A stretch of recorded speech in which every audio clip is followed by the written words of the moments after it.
Hello, this is Fiction Storm, and you are watching What If Naruto Was the Greek Ninja God.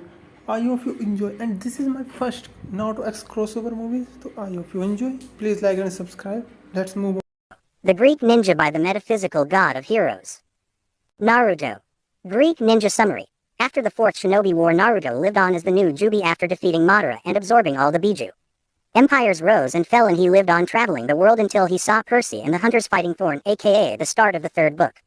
Naruto's POV. I was looking over a cliff where a couple of kids with weird swords and bows fighting some sort of porcupine. I see a girl down there with beautiful gray hair shooting arrows at near Jonin level speed. Now normally for I that would not be too impressive, but considering no one had been able to fire at Chunin level for a couple thousand years, that was impressive. Suddenly the monster hit a kid. Percy, the girl with blonde hair, yelled out. I sighed, cursing his still soft heart as he launched toward his target. On the battlefield, Percy groaned in pain as Dr. Thorn hit him with his tail, launching him near the edge of the cliff. He could faintly hear Annabeth yell out his name. He saw Artemis get flung towards him when he saw an orange blur. I saw that Thorn dude launch the girl towards the boy with the intent to throw them both off. I cursed and changed course and caught the girl ignoring her yells of male pig and other curses. I tossed her aside and glared at the monster, the same glare all my enemies saw before they died a horrible death. You defiler, where is it, where? And I'll give you a quick death. The monster stared and laughed. Oh, you pitiful fool, you are you to dare threaten me? My glare intensified, causing the monster to flinch, which amazed Artemis, since all monsters are fearless even when facing a goddess. This aura, it's so malicious and bloodthirsty, Artemis thought. Dr. Thorn stuttered. What are why you? I looked right into his eyes. I am the demon of Konohagakure. He went completely pale. No, please have mercy. I stabbed my hand into his chest. Think Wesker in RE.5, a demon has no mercy, and he disintegrated into dust. Pathetic, I thought as I turned to the recovering kids. I got a good look at the moon-haired girl. She held the scent of an immortal. I glared at her. You should stop hunting big game, little girl. You and your Girl Scouts are weak, pathetic, and useless. I turned and used Horaishin back to Konoha to meditate and think of my next move. Artemis POV. She is pissed. I just stood there looking shocked that this man dare say that I was weak, that I was pathetic, and that I was useless. I got my bow and was about to shoot this man when in a yellow flash he was gone. I stood there slack-jawed. How did he do that? Is he a god? No, he can't be. He's not an Olympian, or he would know better than to talk to me like that. Still, what was he? I shook my head. I got to report this to father. He needs to know of this entity. Just then Hermes flashed in. Artemis, Zeus has called a council. I'll bring the demigods to camp. I nodded. I turned to my hunters, who were also fuming at the man's proclamation and were taking it off on the boys. Okay, everyone grab on, and boy, don't think of trying anything. I saw him nod. Then we flashed to Olympus. Mount Olympus. As we arrived in the council room, I can't describe it. I sat in my throne in full god mode. I think it was like 12 feet tall or something, as Zeus started the meeting. Okay, Artemis, will you please show us this entity? I nodded and projected the memory. Let's just say they can besides their gods. When it was finished, me, Athena, and all the other females were pissed at what this demon of Konoha said, and the other gods were deeply troubled. Then Zeus said, we must capture this entity or destroy it. It looks like a human, but by the sound of it he is not. Just the Oracle of Delphi appeared and began to speak. Near the Isle of Japan the hunters shall find a sacred land. Torn by war and famine lies the past, and a soul death abandoned. His past scarred and wronged, his time long gone, his prophecy cast aside. The ones he loved began to die, his heart black without reason. His mercy known to none, his soul damned as a demon. He is what remains as the fourth sun as the titan of time arises. He is needed for that time of crisis. He searches for a jewel, his past. Something a servant of Kronos has. With that the spirit left a shell-shocked council. Apollo spoke first. Well sis, looks like you have a quest to find this man, he stated with glee. I ignored him because I was remembering that man. Where is it? I'm the demon of Konoha. Please have mercy. A demon has no mercy. I shot up. Father, remember that entity I met when I was hunting? He nodded. I replayed the memory again. The others were shocked. Then Zeus said, Artemis, obviously you and your hunters were meant to find him. Go to Japan and find him while we try to find this jewel. I nodded and I went to get my hunters waiting outside. Time skipped to Japan. Once me and my hunters got to Japan, I changed into my 16-year-old form. I talked to a woman tour guide. Excuse me, ma'am. She turned to me. Yes. I heard of a sacred island near here. Do you know of it? She paled. How do you know of the elemental nation? Never mind, listen, that place has a bad history. It was the site of a bloody war fought by ninjas. It was said that a demon who lost his wives in the war went insane and destroyed all who were on the island. His heart broken, he turned hateful of humans, especially women, more so with women who resembles his loves. Crushing the impulse at the sound of multiple wives, I continued to question her. Really, who were his loves? Well, there was the angel Hinata. She had long purple hair with gray eyes with no pupils. She was able to disable people with her family's fighting style gentle fist. There was the beauty of illusions Kurenai, who was said to have such a mastery of illusions that you would not be able to tell if you were in one. Enko, the snake mistress. She had purple spiky hair like a pineapple. She is said to be able to summon snakes. And finally Tenten, the weapon mistress. She had black hair the shape of panda ears. She mastered almost all weapon styles imaginable. I was shocked by all those powerful women under one man. It also pissed me off. Did he force them to be with him? She shook her head. No. He loved them all equally. He had to prove himself to all of them that he was worthy of their affection, like Hinata tested his heart. Kurenai tested whether he was sexist. Enko, he had to test his devotion by telling her tragic past. And Tenten tested his skills. He passed all of them and won their hands in love. I was shocked and slightly touched that he would go to prove his love. Then I wondered what happened to them. I voiced this and she saddened. That sadly was the worst part. You see, the demon was once a boy, an innocent little boy, but his father, who was leader of the village, had to seal a demon called Kyubi no Kitsune. The father died as the seal summoned the death god Shinigami. Before he died, he asked the village to see him as a hero. He was not. He was thought to be the beast reincarnate. He was beaten, outcasted, and generally put through hell. The adults encouraged the kids to pick on him and even reward them a bit. I was sickened by the thought. What of the mother?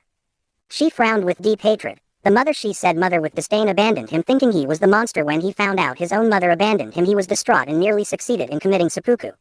I gasped. I heard of seppuku. When a person dishonors themselves, they would slice their stomach open to regain honor. I listened as she continued. But he was saved by Hinata, which earned her the name of the demon's angel. That was also her test of heart, where she admitted her love of him and where he accepted. Soon after, the village found out his heritage and demanded he had a harem to gain his bloodline, which are special abilities, but I don't know what his were. So anyways, at first he refused, but they were relentless, so he accepted. That's when he went through his other wives' trial and gained their love. He swore on his family name to be forever faithful. They got married. And they were happy for a while, but then the village enacted its revenge during a war to gather demons. It was complete chaos. They stormed his home where the women who were pregnant were staying and killed them while he was on a mission. When he returned, they gave him a false note of rejection.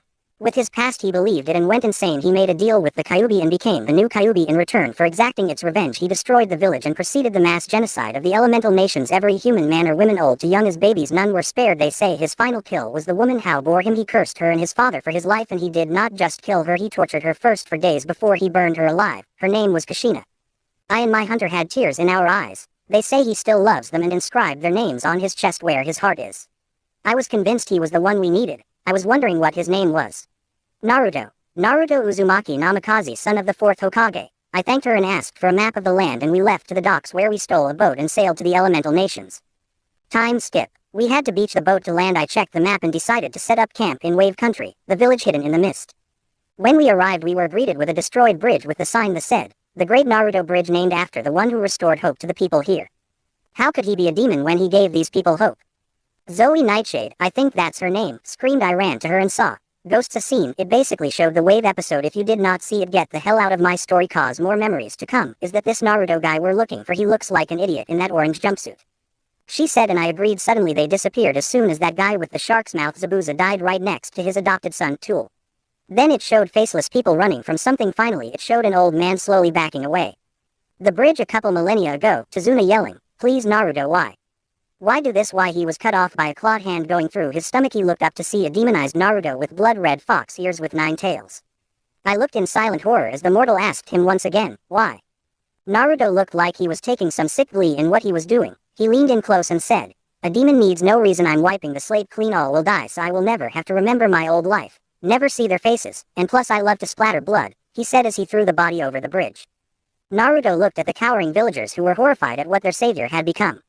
Naruto flexed his hands, cracking them like Sesshomaru in Inuyasha as he began to advance on the villagers. Their screams were all that was heard. Present time. Third POV. The hunters began either crying or vomiting at the scene. Artemis shed a silent tear. She did not feel hatred for Naruto. Then Artemis had an epiphany. Naruto was just an innocent soul, even if he was a man. That night there were tears and sadness for this man's soul and silent fear of what they would meet. After a restless night, the hunters continued on to Konoha. After a couple hours of traveling, they came upon a valley which had 2 destroyed statues on either side. Suddenly Artemis and her hunters started to see another memory. "Milady wa." Artemis shushed her as they saw what happened. "Give up, Sasuke. Die, Naruto. Give me your power." The 2 warriors met in the center. Note this is AU, meaning this happened during the war. We were shocked at the energy of the 2 attacks, which caused a big hole to be created. When the ghostly smoke cleared, they saw Naruto barely standing over Sasuke, who was knocked out. "Sasuke, you lucky, Sakura is in love with you and she begged my wives convince me to take you alive." He turned to see a man with gray hair that defied gravity and had a headband over his left eye. Naruto waved at him. "Hey Kakashi, I got." He was cut off when the man put 2 lightning blades into him. The girls gasped and some yelled out, "What the hell?" Kakashi looked at Naruto with disgust. "Demon, by order of the council you are to be executed." Your wives also agreed. He cancelled 1 lightning blade and took out a note forged by the council. "I can't think of a good note." He took sweet pleasure looking at the demon's look of heartache and betrayal. Naruto's hair hid his eyes, then suddenly an explosion of red yoki blasted out of Naruto, disintegrating Kakashi and Sasuke, and with a mighty roar Naruto turned into a Hanyu, a half-demon. He looked into the direction of Konoha. With a deep breath he roared the message that all had come to fear. Konoha, you will die, all of you humans will die. I will hunt you all down. No one shall be spared. I, the new Kyuubi no Kitsune, will destroy you all. And with that he shape-shifted into the nine-tailed demon fox and charged towards his target.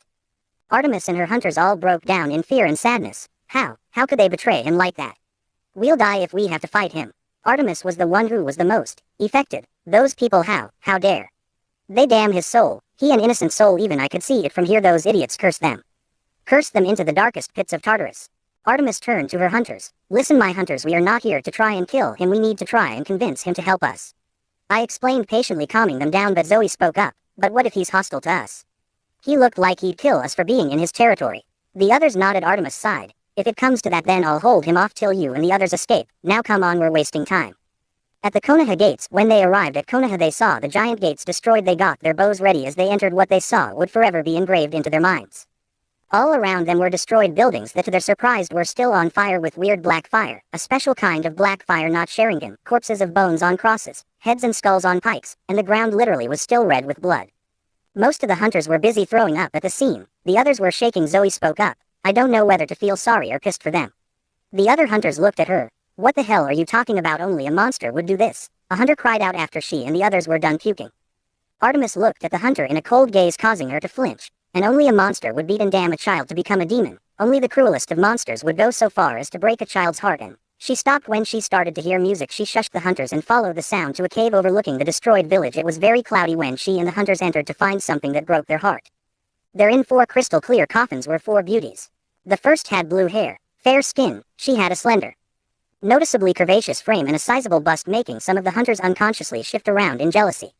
Her outfit comprises of a loose-fitting, long-sleeved, lavender and cream zip-up jacket with lavender cuffs over mesh armor with navy blue pants and black, low-heeled sandals. Her plaque read, My love Hinata Hyuga, my angel in the darkness, you bloomed and grew, as I watched over you but sadly was cut before you could experience the joy of having a baby boy. May you and he live in eternal contentment and watch over your husband and father. The next was a beautiful woman with long and black, shoulder-length untamed hair. She had makeup consisting of red lipstick and purple eyeshadow. Her regular outfit consists of a red mesh armor blouse with only the right sleeve visible. Her plaque read, My love Kurenai Yuhi.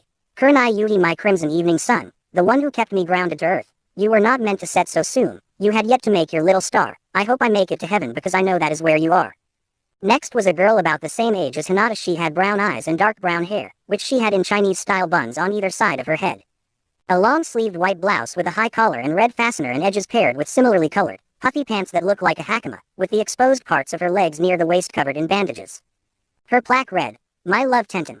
My little slice of heaven, you were not meant for the cold embrace of death. I'm sorry you guardian angel was not there to protect you. May you forgive me for failing in my duty to you and our child. May Kami be blessed in your presence, for he shall not know heaven until he glimpses at you. Finally was a woman with her violet hair as done up in a short, somewhat spiky ponytail. She had a tan overcoat, complete with a fitted mesh bodysuit that stretches from her neck down to her thighs. She had a dark orange mini skirt, as well as a forehead protector, a small pendant that looks like a snake fang on a thick cord, a wristwatch, and shin guards. She also wears a dark blue belt around her waist that connects to her skirt that has an appendage-like sash. Her plaque read, My love Anko. My little snake princess, sister in pain and betrayal, you above all I shall cherish. My heart went with you as you perished. My soul aches for the child we both would have cherished. As you go you took my soul, keep it safe my little snake. Become the queen and rule with your sisters, conquer heaven as you conquered me, and then maybe we both shall be free. Artemis and the hunters were crying, and not the silent tears, no, they were bawling their eyes out. Then they saw Naruto. He was in his human form. Think of Shippuden Naruto's face and appearance. Had on a black sweater with several scythes circling a 9-tailed fox and a pair of loose shinobi black pants. He put his hands together in a cross-hand sign which made a couple others and some turn into instruments. Then the real Naruto started to sing. I do not own Nickelback. Trying not to love you. You call to me, and I fall at your feet. How could anyone ask for more? How could anyone ask for more, and our time apart, like knives in my heart? How could anyone ask for more? How could anyone ask for more? But if there's a pill to help me forget, God knows I haven't found it yet. But I'm dying to, God I'm trying to, 'cause trying not to love you only goes so far. Trying not to need you is tearing me apart, can't see the silver lining from down here on the floor. And I just keep on trying, but I don't know what for.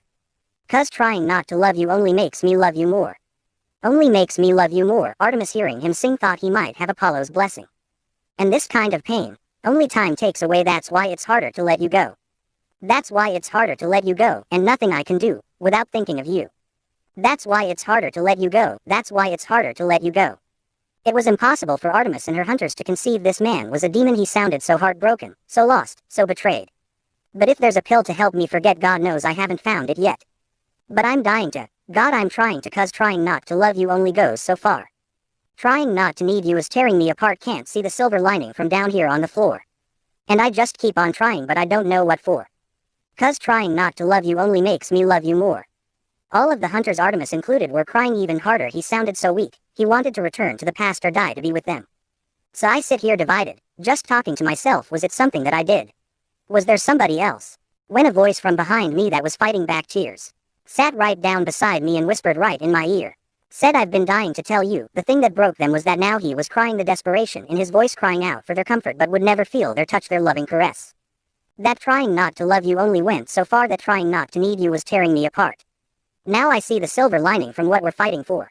And if we just keep on trying, we could be much more. 'Cause trying not to love you, trying not to love you only makes me love you more, only makes me love you more. And Naruto looked at his dead wives, the ones who didn't care that he was an idiot, who loved him for him, not the fourth son, no. For him, he sniffled until he caught a scent of an immortal. Quicker than the hunters could follow, he sealed the crystal coffins into a seal, cut into his heart. He cut it so it would never heal, so he'd never forget. Turning around, he then turned into his Hanyu, which freed his 9 tails and growled menacingly, who dares desecrate my den? I will hunt you. Show yourself and you shall be granted a quick death. Artemis and her hunters were struck still. They couldn't believe they forgot to keep themselves hidden. Taking a calming breath, she walked out with her bow trained on Naruto, who relaxed. Well, look at what I have here, an immortal little girl. What do you want, woman? He snarled. Artemis gulped, knowing what this man could do. So swallowing her pride, she kneeled and bowed, causing gasps from her hunters. She ignored them and said, Please, Kyuubi no Kitsune, Lord of the Demon Realm, I beseech you to help us gods in a war against our enemy, the Titans.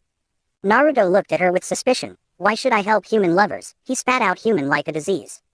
Artemis flinched. She forgotten humans were the ones that killed his loves, but remembered the prophesy, because a servant of Kronos has your jewel. Wrong choice of words. Suddenly the air around her became unbreathable and she had flashes of her own death freezing her, though all her instincts were screaming to run. I'll give you one chance to explain how you know of my jewel and to tell me where this servant of this Kronos character, so I may destroy him and his master, now. Naruto appeared before her and grabbed her neck, lifting her up to his level. Her hunters were frozen under his killing intent, some of which fainted as he looked straight into Artemis's eyes. Artemis was scared, not just scared but batshit scared, the things she saw in his eyes. People begging for mercy. Children running in fear or crying next to dead family, but the worst part was this red-haired woman that was dismembered and was still alive. Please, Lord Kyuubi, the Oracle of Delphi came and told us about a prophecy that concerns you. Naruto snarled. Another prophecy, what is it? Naruto loosened his grip as Artemis retold the prophecy. Near the Isle of Japan the hunters shall find a sacred land. Torn by war and famine lies the past, and a soul death abandoned. His past scarred and wronged, his time long gone, his prophecy cast aside. The ones he loved began to die, his heart black without reason. His mercy known to none, his soul damned as a demon. He is what remains as the fourth son, as the Titan of time arises. He is needed for that time of crisis. He searches for a jewel, his past. Something a servant of Kronos has. Naruto was silent for a moment, contemplating. On one hand I get my jewel back, but I have to work with these weaklings. Then again I get to kill. He looked into her eyes. She has Hinata's eyes. Kurenai's hate for perverts, or rather men in general. Tenten's skill in weapons. And Enko's want for hunting. Oh, Enko. Artemis waited, not daring to breathe, when Naruto turned to her and looked into her eyes. Artemis say that behind the bloodlust was a broken man, a man who wants to move on, a soulless demon only to distract him from his own lost. This saddened her greatly. Naruto saw her tears no matter what. When he was not in blood rage he couldn't take a crying woman, especially not from women who remind him of his deceased wives. So gently he put her down and looked away. He walked to the mouth of the cave which was once the fourth's face and contemplated this turn of events. Artemis regained her breath but then held it along with the reawakened hunter as they saw the most beautiful sight they had ever seen. Naruto was at the mouth of the cave which overlooked the now destroyed Konoha. The wind blowing his hair, he had one leg propped up on a rock. All in all he looked very badass, or as the girls thought, cute, hell sexy even. Then he slowly turned. The clouds broke enough for a beam of sunlight to coincidentally land right on him, which took the women's breath away. Then he made a feral grin promising mischief. I'm in. Naruto and the hunters traveled back to where the hunters beached their boat and set sail to America, which was actually quite short thanks to the goddess's magic. As soon as they were in New York they made their way to the Empire State Building. Along the way the hunters and Artemis talked to Naruto, trying to learn more of his time since he was mostly quiet. My world was mired with the corrupt, the greedy, the sinful and the cold, but all of them had one thing. All had some degree of arrogance, so true even when I was human I was arrogant in trying being the best while not killing. I always proclaimed I would be the Hokage or leader if you would. I was so foolish back then. There were many villages but there were 5 main named after the elements naming from weakest to strongest Sunagakure, Kurigakure, Iwagakure, Kumogakure, and finally Konohagakure. They were hidden in order by sand, mist, rock, cloud, and leaves. They represented wind, water, earth, lighting, and fire. As the hunters took in this information Artemis spoke up. Say I heard of the demon containers and that you were one of them. What they are. For a second Naruto had a faraway look in his eyes, then his voice took a sad tone. Jinchuriki means power of a human sacrifice, a person doomed to hold a demon while being hated and assassinated to kill the demons within, but that just succeeded in releasing the demon. Sight once there was a monster named Jubi. It was a peaceful creature till a man named the Sage of the Six Paths succeeded in sealing it into him for its power, enraging it. The Jubi broke free of the seal but activated a trap which split it up in 9 demons. Don't ask, I don't know some, but I knew there was a 1-tailed raccoon, 2-tailed cat, 8-tailed octopus, and me the 9-tailed fox. Kyuubi no Kitsune. Hey, it's ironic really, not only did I become the thing they thought I was but I did exactly what they thought I would do. Amazing really. I'll leave me be girl, I'm a broken demon, a relic of the past, you should have left me. Naruto went into the elevator along with the girls. He stuck to the back corner because he knew they would seriously kill him if he tried to do anything. On the way up they listened to old music that really sucked, and as soon as the door opened there in front of them was Olympus. Along the way Naruto was looking at the minor gods and goddesses with little interest, which could not be said with most goddesses who were looking at him with lust. Artemis was slightly peeved. How dare they look at him like that, he's mine. Wait, what, where'd that come from? Oh, by the gods, am I starting to fall for him? Well, he is cute. No bad, Artemis. Yes, maybe Naruto could punish me. No. She got a faraway look and a slight nosebleed. The council chamber. As soon as they got in the council chamber they heard arguing. They arrived to find the gods yelling about something about coffin and a guy named Kronos. As Artemis took her seat they waited for the arguing to stop, then finally after 1 minute Naruto, having enough, said in a silent, I will kill you if you don't do what I want, voice, stop. They didn't. In fact Zeus heard him and said, quiet demon. We brought you here because we deem it necessary, now you will. That was as far as he got till a heavy power shut him and everyone else up. What was that? Suddenly Naruto appeared in front of Zeus, grabbed his neck. I forgot what they were wearing, so imagine them as the God of War 3 version, pulled him close and said, speak bitch. Zeus, gaining a burst of confidence, yelled, you dare. Naruto punched him in the stomach, making Zeus puke up the god's divine blood ichor. Then Naruto let him go, only to flick him in the head, sending the god sailing out of the council room. Hades, Hermes, Ares, and Poseidon burst into action. Hermes attacked Naruto with Jonin level speed, but Naruto was faster. He was knocked out with a clothesline. Ares tried attacking with his axe using brute strength, but Naruto was stronger. He, to the god's amazement, grabbed the axe and kicked him, sending him after Zeus. Poseidon sent spears of water at him which hit but just broke apart on contact. Naruto appeared behind him. Poseidon turned only to be Arcode, love that move, knocking him out. Hades tried to call his soul but he didn't. Panicking he mentally searched for a soul. He found 4 with similar powers in Elysium and without thinking summoned them. Damn the consequences, big mistake. Naruto saw 4 portals opening up and knew that those would be troublesome, but what came out made him go to his knees. My loves. My loves. Naruto saw the ghostly spirits that were his wives, his sole reason that he lived. Think Shippuden clothes. Hinata spoke first. Hello, Foxy-kun. Naruto's eyes grew teary up as he slowly stood and slowly approached them. In all these years, he whispered, in all my anger, in all my despair, my heart and soul have returned to me. Can this be real? Enko, being herself, joked, if not, we're the sexiest spirits you ever seen, Foxy. The rest of the girls giggled. Unfortunately they forgot about Hades. Suddenly a chain appeared around the girl's neck as Hades yanked them to him. He spoke arrogantly. Well, it seems as though I found your wives. Yes, they are quite beautiful. I might take them as my personal servants. He was cut off when Naruto released his full killing intent, but that was dwarfed when his wives unleashed theirs. He looked at them, grinning for the first time in millennia. Unlike normal women, my wives kick the ass of whoever pisses them off. They looked evilly at Hades, and you Hades are about to see why I love these women. Ladies, have your fun. Oh come on, who can command the combined forces of Hinata, Enko, Kurenai, and Tenten? No one. One bloody beat down later, which caused the other gods to hide in fear. The 5 were hugging and exchanging words of love. Naruto after a minute went to the bloody FUBA flesh pile. That was Hades. Don't worry people, he's still alive. Ish. Naruto grabbed him by his throat and said menacingly, release your hold over them or I will toss you back to them. Quicker than Naruto could blink the chains were broken and the 4 women were sucked into Naruto's heart, where they connected to his mindscape, sighing contently. Important.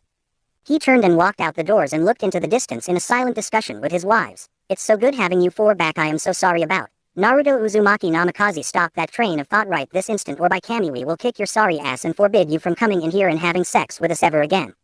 Naruto shut up mentally right there, knowing they meant it. No please, I'll be good. He could have sworn they were high-fiving each other. Kurenai, being the sensible and most non-perverted of them all, not saying she wasn't a pervert, said, Good now Naruto, I know you don't want to, but we want you to help these Greek gods now before you protest. She interrupted his protest. It's because of two things. One, we know deep down inside that mass of anger and admittedly erotic bloodlust is still the honorable knucklehead we fell in love with, and knowing him he will want to help. And two, we sense four gods in there that match our soul patterns, which we theorize means we could bond with them, enabling use to in a way become alive again. Kurenai turned to see everyone including Naruto fell asleep. Naruto was technically daydreaming, but you get it. Growing a tick mark on her forehead she screamed, "Listen when I'm talking to you idiots." But they slept on. Naruto even turned into his fox form to curl up into a ball to sleep. Kurenai, seeing them cuddle up in spirit form using Naruto's soft fur as a pillow and tails for blankets, brought back good memories. She sighed and snuggled up with them, all of them resting peacefully since they were last together. Council chamber, we should kill it, Ares proclaimed loudly, nursing his back after crashing into Zeus. Artemis, pissed at what her father and uncles did, screamed, "No. Are you mad? He could take us all on. He even got Hades to sever his link with Naruto's wives. He'll kill us if we provoke him. I say we offer him an apology and ask him to help us after all he did last time." She glared at her father and uncles, all who were nursing broken bones and in the case of Hades cracked nuts. Sympathy pains kicks in now.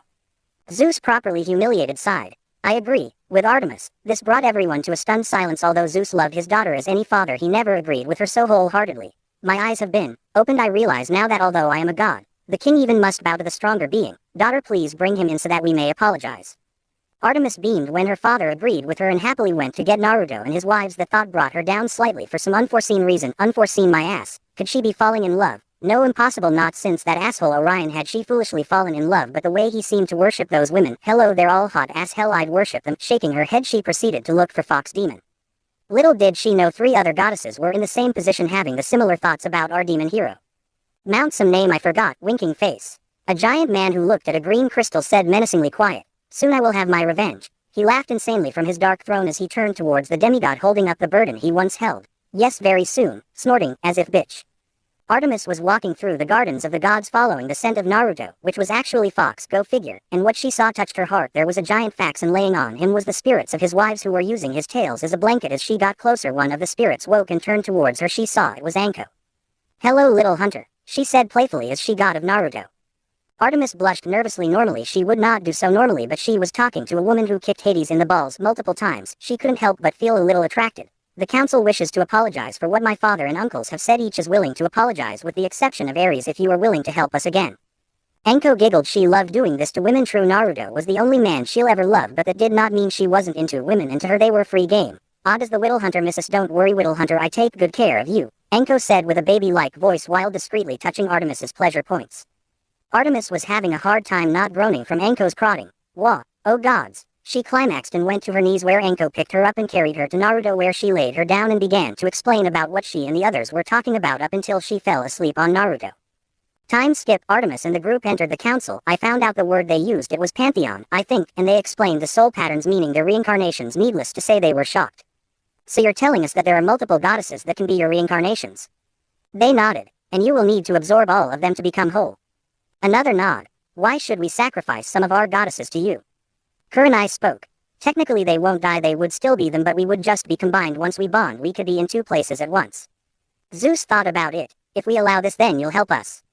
Again they nodded. Zeus smiled. "Very well, I permit it. Remember, though he learned humility, he has to put on a strong face." The spirits looked at each other and nodded. Unsurprisingly, Anko went to Artemis. Hinata actually went to Hestia. Kurenai went to Athena. Tenten went to Hecate. "Go with it. You 4, we sense that you are attracted to our man. You aren't you?" They blushed and nodded. Naruto's wives smirked. They grabbed the goddesses' heads and slammed their lips together, causing Zeus and the other gods to launch back from the massive nosebleeds they had.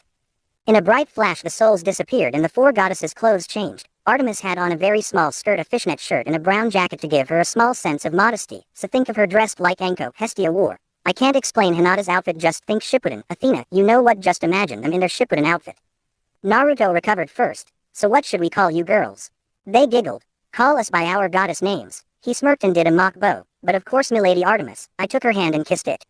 She giggled before composing herself and sitting back on the council where Zeus and the others had recovered and began to discuss battle plans when a minor god barged in. "My lord Zeus, a massive army has been reported to be crossing Philadelphia and are nearing New York." The gods were shocked, but Naruto just cursed. That fucking bastard, he used Tsunade Bachan's necklace to speed up his power regeneration, and monster recreation double fuck. "Zeus, get your forces, I'll slow them do boom." What the fuck was that? We went to one of the lookout point to see one big as hell tornado and something in the middle. The gods looked at it in fear. "It's Typhoon." Naruto narrowed his eyes. "Zeus," he called. Take your gods and assault him with my wives. I will deal with the army. He nodded and started directing his forces. Naruto, while Zeus did his commander thing, Naruto found the demigods. Which one of you is Percy? A black-haired, sea-green-eyed boy came up. Percy, you just came back from a quest, correct? He nodded. Yes, me and 2 hunters went to rescue Annabeth, the gray-eyed daughter of Athena. We succeeded. He blushed when he described her while I smirked. Don't worry, little man, I'll make sure you and her get through this. I turned to the demigods. Alright, listen up, I want Ares' cabin front and center. They came up as I inspected them, strong yet stupid. Alright, we'll run it like the Spartans. Lock your shields on the George Washington Bridge. Those are spearheaded by mainly grunts, so no problems. Hunters, you and Apollo's cabin are going to the top of the buildings and snipe them from there. I will hold them at the Brooklyn Bridge, which is led by, is that a tank? We looked in the viewer to see an old Sherman tank, and on it was the Minotaur roaring and raising its twin axes. I snorted. I turned into my Hanyu form, and with my 9 tails I roared so powerful it launched the Sherman off the bridge. Unfortunately, the Minotaur got of an attack before it fell. I duck over a scissor slice and I kick his chin as I did a backflip. I took out my swords and bisected him at the waist. I turned to the campers. Go. And Percy, you take the rest to the rivers and prepare for a naval attack. He nodded. Then I turned and doing some hand seals called out, demon style, bloody spear graveyard. Suddenly hundreds of monsters were speared from spears that sprang from underneath the ground. The rest just retreated, knowing who they were dealing with. Suddenly a large body hit me and a flash of bright white light lit the battlefield as me and Hades melded into one being, his conscious becoming one with mine, his power my own. I opened my eyes and grinned as I found a lot of familiar souls. I gathered my unlimited power, because seriously, he's a demon and now the new god of the dead. He is now totally badassed, and to think this isn't the end, and let loose a roar that was throughout the whole battlefield. The ground began to shake. And now, all this knowledge, knowing who and when someone has died, why and how, where they will go, all of this under Naruto's command. It felt good, this much power, so gathering his power he let loose a mighty roar that could be heard by everyone. Suddenly the ground began to rubble and crack. Suddenly hundreds of spirits came from the ground, each different, but each was wearing similar clothing. They all had a type headband but were different design on their heads. They were the ninjas of the 5 greatest ninja villages: the Leaf, Cloud, Mist, Rock, and Sand, and I meant all of them. Kakashi, who was being tortured in Tartarus for his traitorous life, looked around to see something that haunted him even to this day. Naruto glaring down on him and the rest of the Konoha ninjas. We are so foobarred. Hello Kakashi, Tem, how's hell? He gulped, wishing he was back in Tartarus. Naruto, I. Silence, you shall call me master, and that is all, Tem. I am now the god of the dead. Now I command all of you as your master to attack those monsters and defend the demigods. Unable to fight the command, the ninjas left to counterattack the advancing army. Naruto turned to see Typhoon swatting at the gods and the gods trying desperately to stop him. Naruto cracked his neck and muttered, "Prepare for death, Typhoon, for hell is coming with me." Percy was fighting desperately, trying to stem the tide of battle, but most others were covering Ares' cabin's flank as he ducked under swing from a cyclops when suddenly a dragon made of water slammed into it, blowing him and the few others off the bridge as they disintegrated into sand. He turned to see a ghostly apparition of the 1st, 2nd, 3rd, 4th, and 5th Hokages leading the Konoha Corps to battle. Not that he knew who they were. Percy swallowed. Thanks. The ghost of the 3rd turned to him. Thank Lord Naruto, the new god of the dead. I gaped. Naruto, the new god of the dead? Nico really won't like that. How did he do it? He bonded with Hades by accident and knows he has the power over death, which he used to summon us. Now let us go to battle. Percy shaking off his shock and charged towards the enemy when massive tremors nearly caused him to fall. He turned to see a massive 10-tailed fox attacking Typhoon. The mere sight of it caused him to sweat in fear. That's Naruto. Oh shit, if the gods piss him off, I'm too young to be a bastard. Some comedy for you all. Naruto. 10 minutes ago, Naruto dodged another swipe from Typhoon, but Zeus was not so lucky and was sent straight into Olympus. Naruto narrowed his eyes. Time for a little transformation. He chuckled mentally. He turned to Artemis. Artemis, hold him off, I'm going Jubi. She grinned wickedly, little vixen, and started using explosive arrows, which were arrows with super-powered explosive notes tied onto them. They were powerful enough to blow up a city block. This caused Typhoon to stumble as he got up. He roared in anger, only to be bitch-slapped 10 times by 10 tails, sending him flying into the Hudson River. Present Poseidon came with his army of Cyclops, who attached large hooks to Typhoon and pulled, making him kneel. Naruto, seeing his chance, took a mighty leap into the air and changed back into his Hanyu form. He charged his Yoki, demon chakra, into his arm and shot back down to earth, hitting Typhoon with an elbow drop that sent a shock wave that shook Manhattan and sent every monster and demigod to the ground. Even the gods had trouble standing from the tremors it caused. When the mist and waves calmed down enough for them to see, most except Naruto's wives were shocked to their cores at what they saw. Naruto was standing on top of Typhoon's bleeding skull, arms crossed, his 10 tails flaring behind him and red malicious chakra shrouding him. The army, seeing Naruto, ran like hell. Naruto stood up and cracked his neck. Well, that's that. Suddenly a large boom exploded high up in the clouds. He looked at his mates and nodded. Crouching down, he sprang up so fast he left after images. When he landed on Olympus, he saw something that troubled him greatly. Olympus was in flames.